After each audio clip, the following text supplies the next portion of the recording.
এটা আগে ছোট কাপে ছিল, পরে বড় কাপে তুলছে, বুঝলেন? আমরা একটু পানিটা ধুয়ে নিয়ে আসি।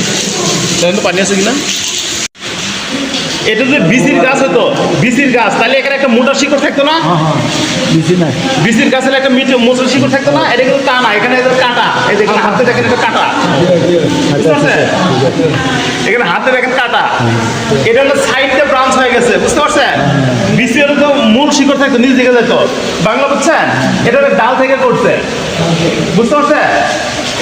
এই গাছে কিন্তু দ্রুত ফলন আসবে, এবং তো আমরা যে বাগানে দিচ্ছি ওদেরটা অলরেডি ধরা শুরু করছে, বুঝতে পারছেন? ভালো দাম পাবে। এই যে, তবে এই গাছের যেহেতু এই যে সাইডটা শিকড় গেছে, এই জাতের করতে গেলে খুঁটি দেওয়া লাগতে পারে পেয়ারা গাছে, বুঝতে পারছেন? কারণ ফল যখন প্রচুর ধরবে তখন